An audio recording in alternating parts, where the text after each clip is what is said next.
Both you and your child are not lovely. Get out of this house right now. What? This house is. I stopped mid-sentence.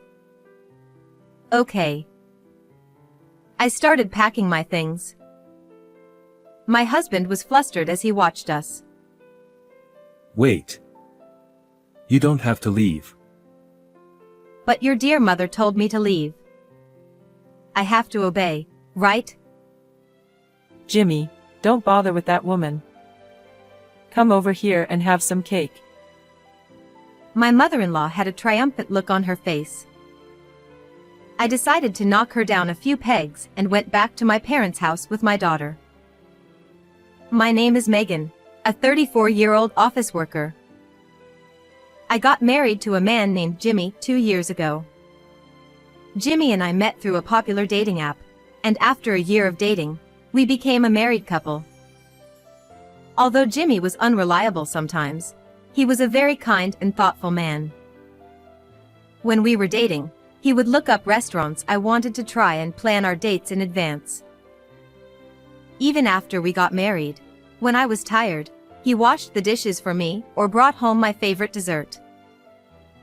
About a year into our marriage, we welcomed a beautiful daughter into our lives. My husband was actively involved in parenting, and I felt fortunate to have met such a wonderful husband. However, as expected, he's not perfect in every way. My husband does have some faults. Among them, the most significant fault is that he's a mama's boy. The first time I suspected that my husband might be a mama's boy was when it came to the taste of food. How is it? Delicious? It's alright, but I think my mom's was a bit richer. Wait, your mother? I was puzzled why suddenly his mother's name came up.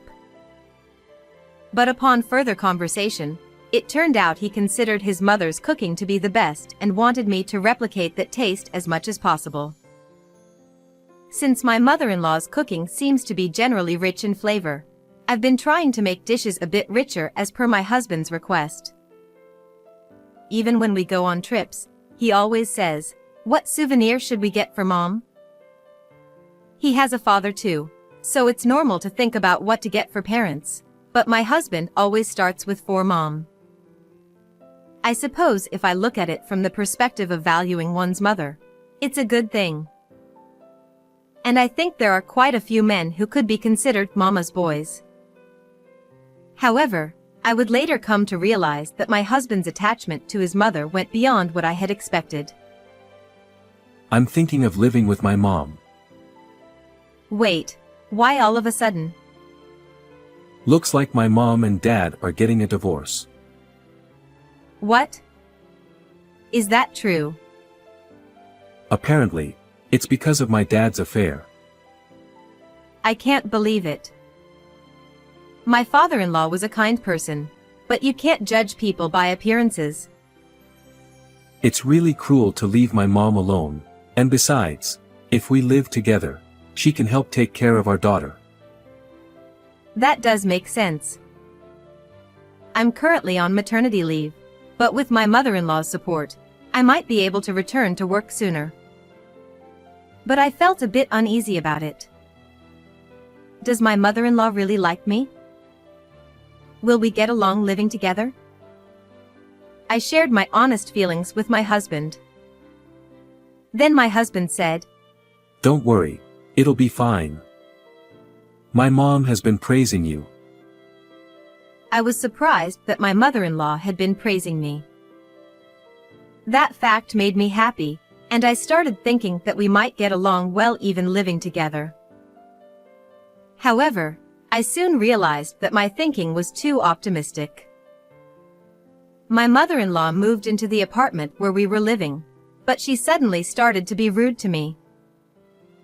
It kinda annoys me that you're living in such a nice apartment. Huh? Don't you ever forget that it's thanks to my son that you have your current lifestyle. I didn't understand why she was shouting at me. Well, My husband does put effort into his work and household chores, so I guess I'm grateful in a way. Her argument isn't entirely wrong, so I just quietly replied, yes. I'll keep that in mind. Humph. It's good to be obedient. After that, my mother-in-law would yell at me whenever there was something she didn't like. You're supposed to have ketchup with fried eggs. Why is there mayonnaise here? The bath water is too lukewarm. Set it hotter. And why isn't there any ice cream after the bath? Make sure it's stocked. Seriously, do it all yourself. And the reasons for getting angry are so ridiculous. Despite being at home all day, my mother-in-law hardly does any housework. I had hoped she would be more cooperative in taking care of our 1-year-old daughter, but she only helps when she feels like it and stops as soon as she gets bored. And what I came to realize for the first time after living together was that my mother-in-law's excessive doting on her son was worse than my husband's mama's boy tendencies. Jimmy, how was work today? It was really tough. My boss was a bit tense because it was busy, so I had to be careful. Oh my. That's unacceptable. Maybe I should protest against workplace harassment. Huh? Over something like that? It's okay, Mom. We have to have a big heart and forgive. My goodness. What a kind-hearted boy you are. You're like an angel. Calling a man in his 30s an angel. Ha, thanks Mom. But if I can't forgive anymore, I'll need your backup, okay? Of course. I feel sorry for his boss. Being protested against for harassment just based on my husband's mood swings. I quickly regretted moving in with my mother-in-law. Being stuck at home with someone like her was driving me crazy. That's why I decided to put my daughter into daycare and return to work. My mother-in-law got angry, saying, Why do you have to work too? But when I said, you can spend the day alone at home, you know? She seemed to find some advantages in it. Well, don't neglect the housework. She didn't get any angrier. Phew, what a hassle she is. You never know what will set her off. After I started working and had less contact with my mother-in-law, my stress level decreased a bit. But around a year after we started living together, another problem arose. It happened to be our daughter's 2nd birthday that day. We prepared cake, presents, and everything to celebrate, and we had a family birthday party for our daughter. However, our daughter had recently entered the terrible twos phase. It was perhaps the peak of it on her birthday. Look. It's a present. Open it up. My mother-in-law handed the gift to my daughter. No. But my daughter knocked it away. My mother-in-law was surprised, but she managed to hold herself back at that moment. Then, thinking that maybe the cake would work if the present didn't, my mother-in-law scooped up a bite of cake with a fork and tried to feed it to my daughter. Here you go. It's your favorite chocolate cake.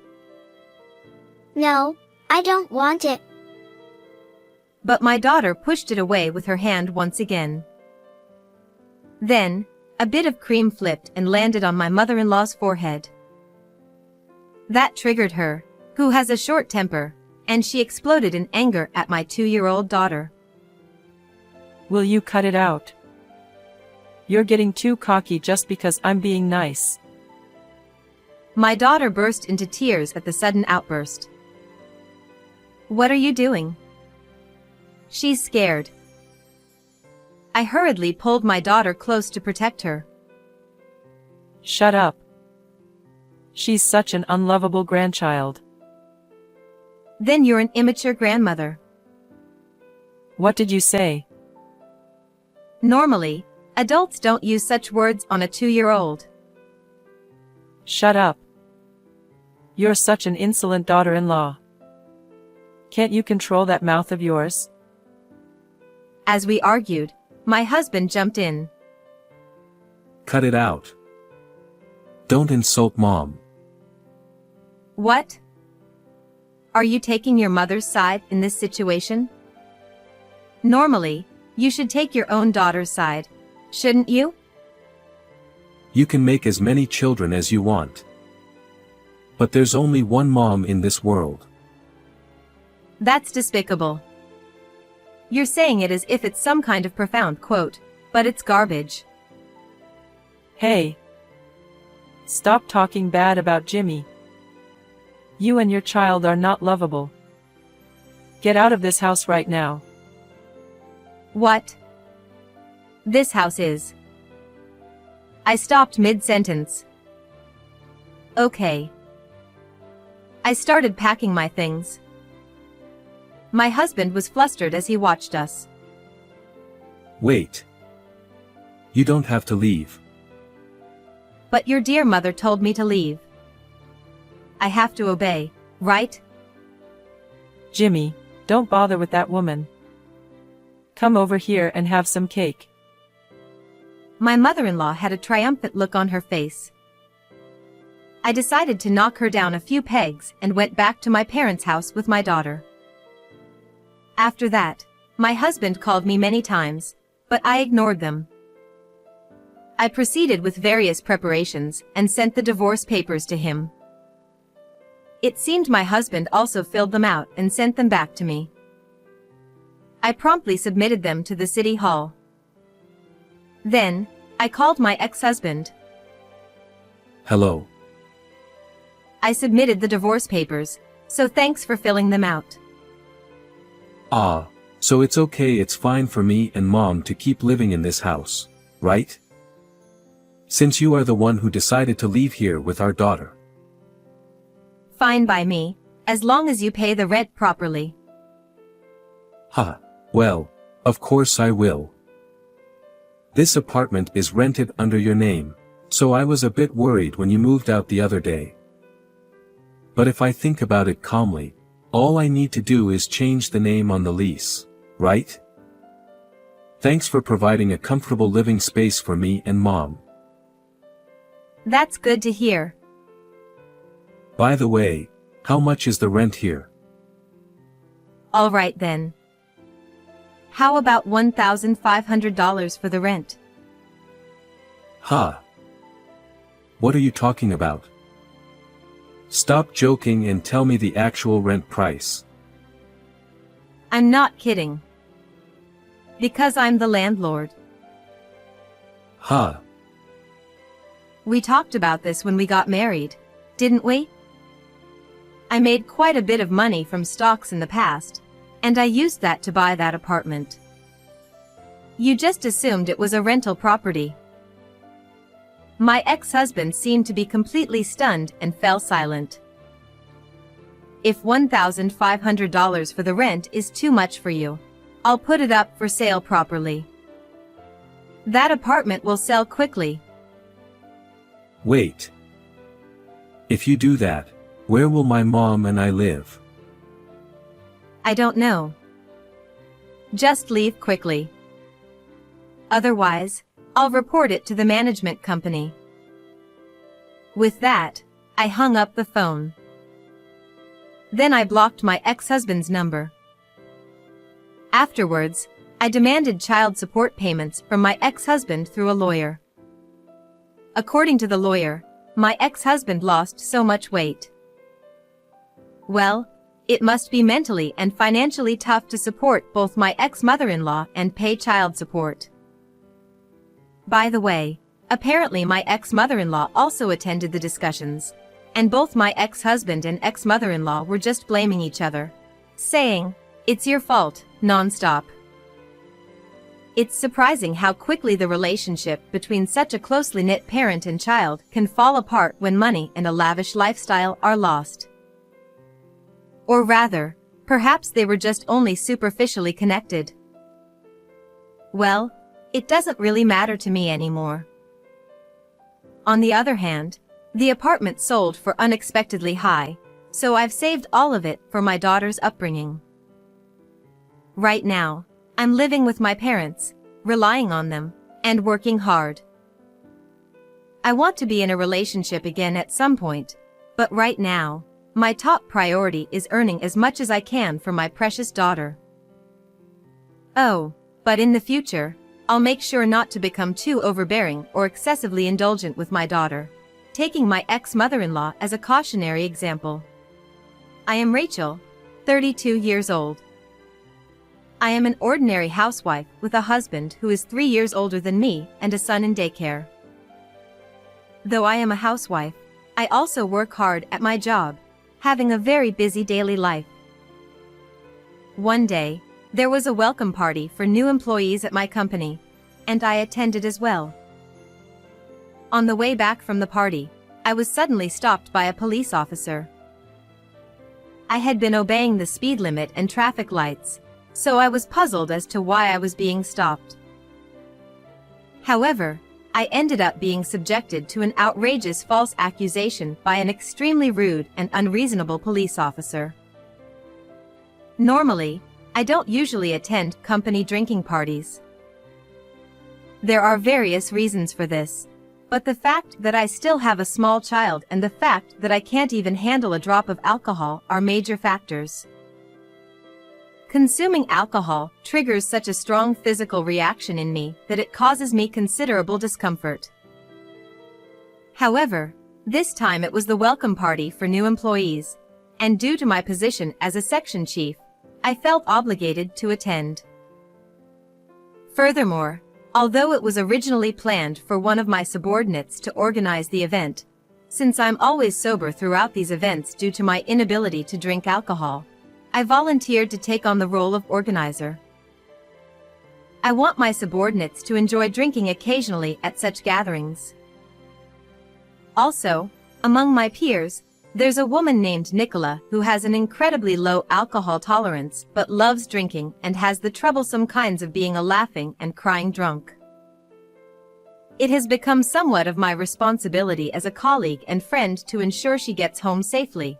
So once again, I refrained from drinking any alcohol this time. After paying the bill, I took my friend away from the group of people outside the store who were gathering for an after party and got the car keys, then sat in the driver's seat of my friend's car. She always anticipates this situation, so she has daily insurance coverage just in case. Even if I were to cause an accident, everything would be okay, as she's fully prepared. Driving carefully in my friend's car, especially since it's a luxury vehicle, I headed towards my friend's house. While waiting at a traffic light, I witnessed a certain scene. Several police officers were surrounding a man lying on the ground in front of a pub, trying to communicate with him. Every company seems to be having welcome parties at this time of year, huh? Really, hats off to them. As I muttered those words, I glanced at my friend who was slumping in the passenger seat, only to notice a young police officer staring at us. Ma'am, please pull over. The moment I catched his eye, he called out to us. Since my friend wanted to feel the wind, I had the window open, so I could hear the police officer's voice clearly. I didn't have any memory of doing anything wrong, but I figured that enforcement against drunk driving must be stricter at this time of year. As it turned out, that was indeed the case. A young male officer approached us with a drawn-out tone. As part of the campaign against drunk driving this month, I had to stop and talk to you. Given that my friend in the passenger seat seemed off, he decided to talk to us. Additionally, As part of the campaign against drunk driving, the officer mentioned conducting an alcohol test just to be sure. This was all expected, and since I hadn't consumed a drop of alcohol, I agreed to the test. However, at this point, an unexpected event occurred. Yeah, you there. Blow into this device. The young officer who had looked at my test result with a puzzled expression suddenly turned to my friend and told her to blow into the breathalyzer. My friend wasn't the one driving, and it was obvious that she was drunk. There was no reason for her to be tested, yet I couldn't understand why the officer insisted on it. Moreover, this was the first time I had experienced something like this, so I could only watch in astonishment as the young officer interacted with my friend. Without understanding the situation, my friend, who was completely out of focus, obediently blew into the device, resulting in a reading of over 0.25 milligrams on the breathalyzer, as expected. Upon seeing the result, the officer looked at me with a smirk and said, This is drunk driving. Your license will be suspended. Understand? Suspension. The officer insisted that the breathalyzer result of my friend, who was sitting in the passenger seat, was mine and accused me of drunk driving. Of course I couldn't accept such an outrageous accusation and asserted that I hadn't been drinking. However, the young officer raised the corner of his eye and said, You're being noisy. If you refuse to follow police instructions, I'll arrest you for obstructing official duties on the spot. He threatened me. Thinking that such behavior shouldn't be tolerated, I protested vehemently. And then, as the young officer and I were futilely arguing about whether I had been drinking or not, someone who seemed to be the young officer's superior arrived, perhaps sensing that something was amiss. What's going on here? Upon hearing the supervisor's words, the young officer's expression got soured, and he reported that I was lying about not drinking and driving. The supervisor officer stared at my face intently and furrowed his brow. It was obvious. I hadn't been drinking, and, from my appearance, it was clear that I was sober. Indeed, the initial test result showed almost 0 milligrams. However, since the supervisor officer didn't witness the entire situation, he was at a loss for how to proceed and requested another test to be conducted in front of him. Just when I thought I would finally be released, the young officer, feeling that things weren't going his way, unbelievably claimed that my friend was carrying suspicious drugs. The reason for my friend's strange behavior, according to the young officer, wasn't due to intoxication but rather hallucinogenic effects. Not stopping there, he accused me of intending to harm my friend, casting unwarranted suspicion, and the situation spiraled out of control into a completely unexpected direction. Since my friend wouldn't do anything like that, and there was no evidence to support such a sudden accusation, it was painfully obvious that the young officer was just fabricating a lie out of thin air. However, in order to be thorough, the supervisor officer requested to inspect both my belongings and the inside of the car. Reluctantly, I agreed to undergo the inspection of my belongings. Then, the young officer discovered a bag containing a mysterious white powder peeking out from the side compartment of the car. The moment he saw it, he had a triumphant expression on his face. This is definitely drugs. He exclaimed excitedly. Even the supervisor officer was pondering the situation. Honestly, since it belonged to my friend, I had no idea what it was, and she was still drunk, looking drowsy that her head was niddle-noddle. Moreover, because my friend was the owner of the car, without her permission, the police couldn't conduct an internal search. We were given the option to accompany the officers to the police station or, if we refused, they would request a search warrant.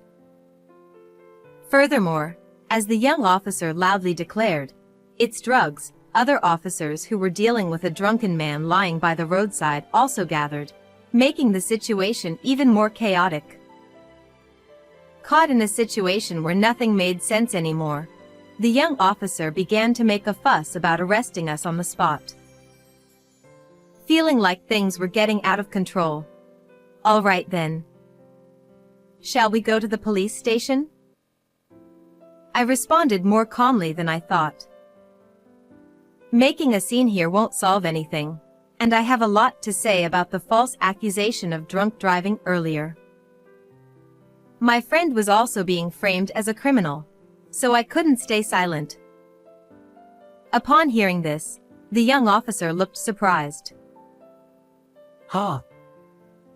He seemed to prefer arresting us on the spot, but given the circumstances, we were instructed by the supervisor officer to go to the police station for further examination and to provide detailed statements. As soon as we arrived at the police station, I underwent another alcohol test in the presence of many officers to prove my innocence. As expected, no alcohol was detected in my system, and it was concluded that I hadn't been driving under the influence. The young officer who had accused me was scolded by his supervisor for his behavior. As I sighed in relief, the young officer began to make excuses, such as the machine was broken or I didn't blow into the device correctly. In the end, he resorted to fabricating lies, such as accusing me of attempting to steal belongings from my intoxicated friend. The other officers seemed to understand that these were lies, but the young officer was too agitated and uncontrollable. We left the pub at 9:30 p.m., and it's already past 10 p.m.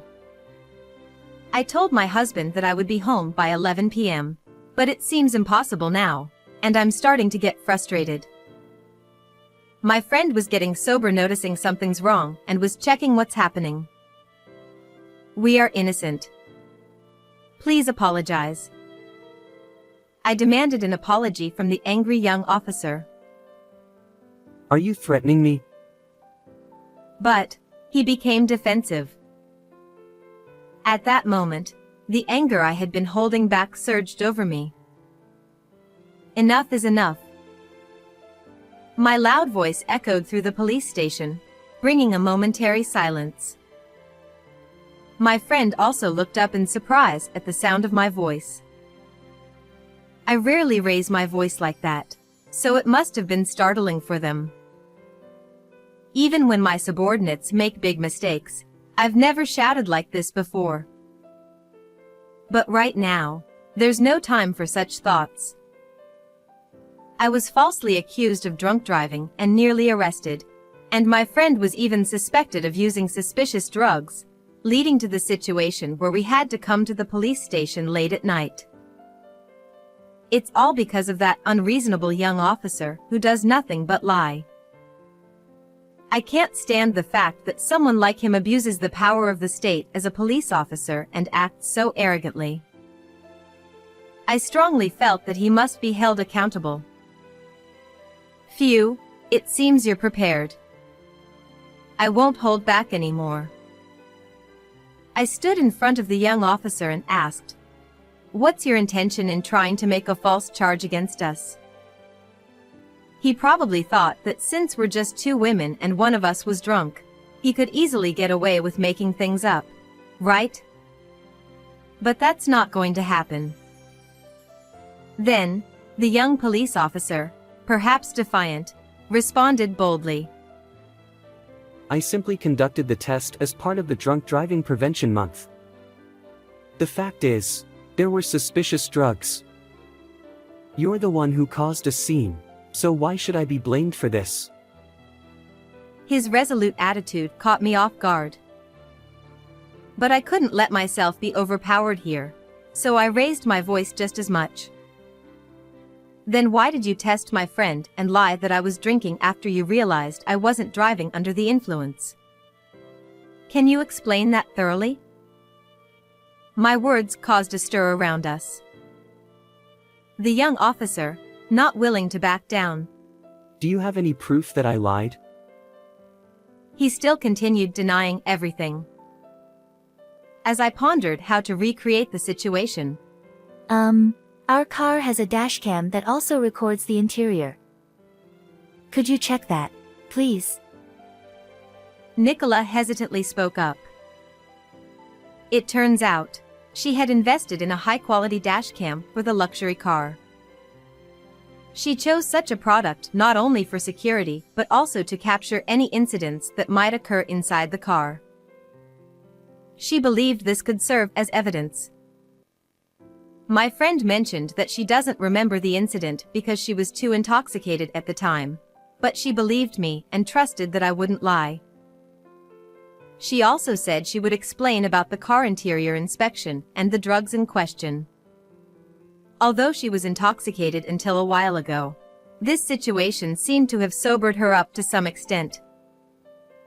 The situation suddenly shifted, with the officers bustling around for inspections and whatnot. Then, the young officer exclaimed, Such heinous criminals should be arrested on the spot. Surely, even if he found himself in a disadvantageous situation, he must have felt he couldn't back down anymore. In response, I protested once again. Please tell me the reason for the arrest. What are the charges? Upon hearing that, the young officer stumbled over his words and fell silent. There wasn't a single reason they could arrest us.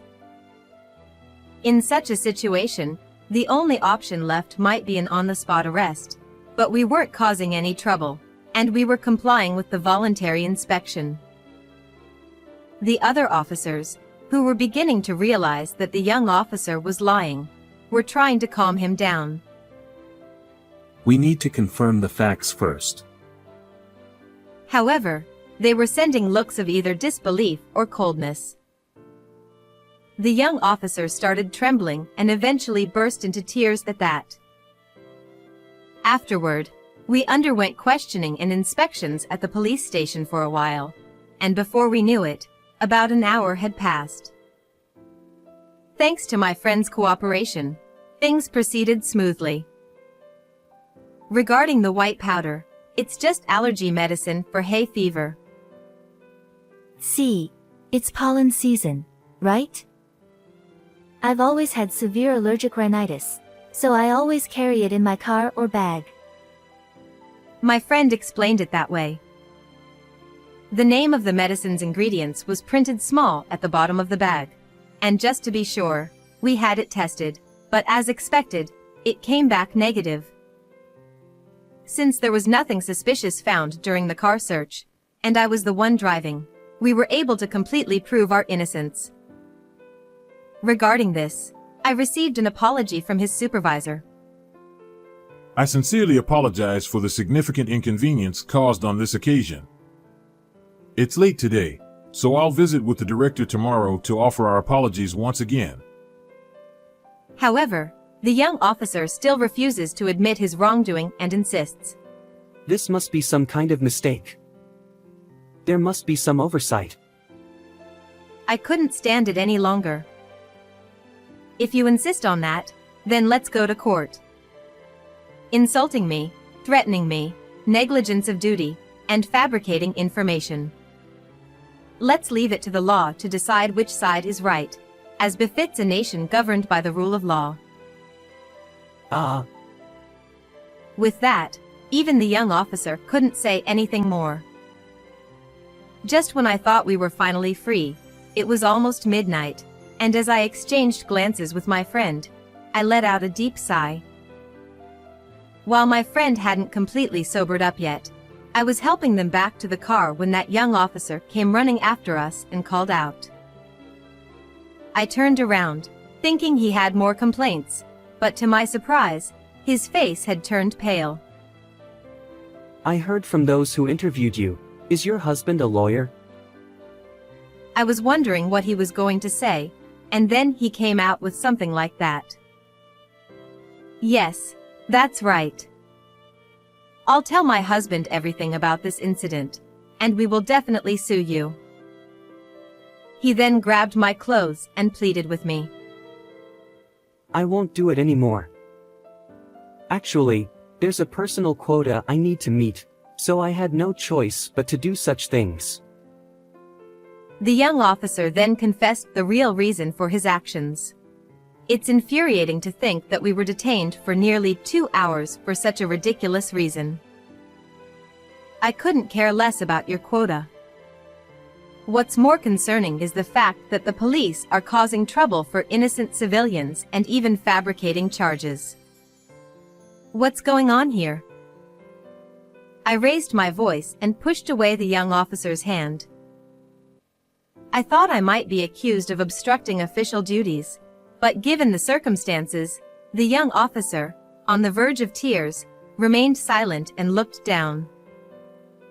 Ignoring the young officer, we turned on our heels and drove away.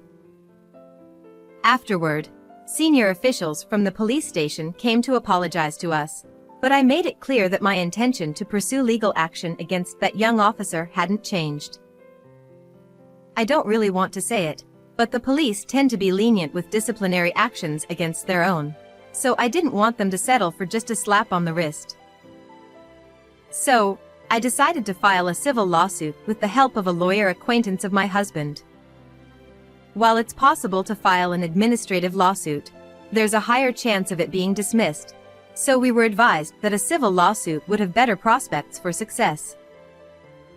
After all, the problem lies with that young police officer individually. I was able to sue that young police officer for insult and intimidation against me, and successfully claim compensation. Although disciplinary action was taken in this case, the young police officer resigned voluntarily.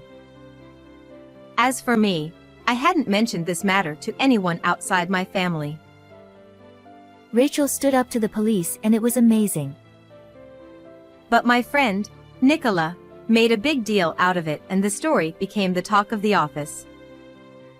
It seems that until now, I was perceived as an unapproachable, career-driven female manager, but thanks to this incident, I've noticed an increase in people approaching me, and now I have a good relationship with many of my subordinates. Furthermore, I've succeeded in securing major deals and have been promoted.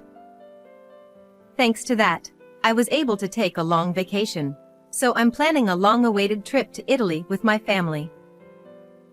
I've had enough of such false accusations, but I intend to continue living true to myself from now on.